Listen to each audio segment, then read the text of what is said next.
اوضح لحضراتكم يا جماعه كمان ما عدناش بنصور في الاستوديو بتاعنا بسبب الاضاءه. الاستوديو الاضاءه مش عاجباها، فبنصور التصوير كله بعد كده في النور اهو، في نور ربنا، في وسط يعني عربيات الكعب العالي بتاع كوريا، سوق كازاخستان، بي ام دبليو اكس 7، كيو 7، اودي، رانج روفر، حاجه كده شغل عالي قوي. وفي الكوري عندهم بيشتغلوا في الجينيسيس، ستيريا، سانتا فيه، ما شاء الله ربنا يبارك لهم في شغلهم. العربيه ما شاء الله تبارك الرحمن بتاعها الاصليه كلها، كبوت السيليكون بتاعه، ستيكر البيانات، وفارة يمين وشمال، اختام المصنع، بسم الله ما شاء الله.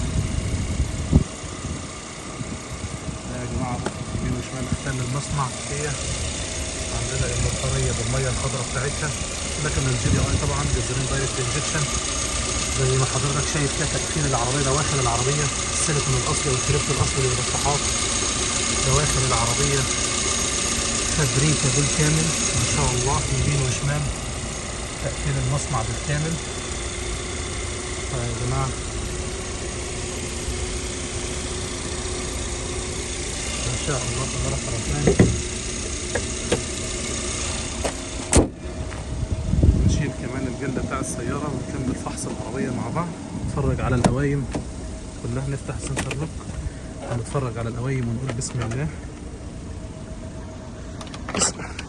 ستوك المصنع يا جماعة، ستوك الفابريكا، بنزل فابريكا على القايم بالكامل ما شاء الله. نقفل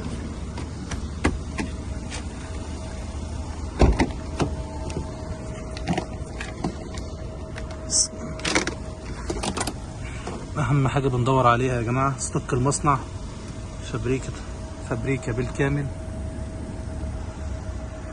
القايم، تقفيل المصنع بذنب المصنع بذنب الفابريكا ما شاء الله.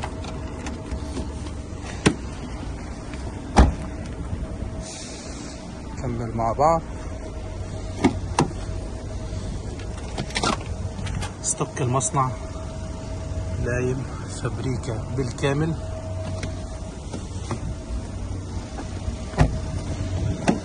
اخيرا القايم الامامي يمين. ستوك المصنع، فابريكة المصنع يا جماعة. فابريكة المصنع دي وجودها بيكون الدليل القاطع على ان القايم ما اتحلش، مفيش فيه اي شغل، مفيش فيه بوهية، مفيش فيه لحام، مفيش فيه اي شيء. عربية كسري موديل 2013 زي ما حضراتكم شايفين، نوبلس اعلى فئة، سبيشال اوردر زي ما بنقول. عربية جاهزة للشحن ان شاء الله والتعاقد. ربنا يا رب يبارك لنا ونصيبه. كل عام وحضراتكم بخير، والسلام عليكم ورحمة الله وبركاته.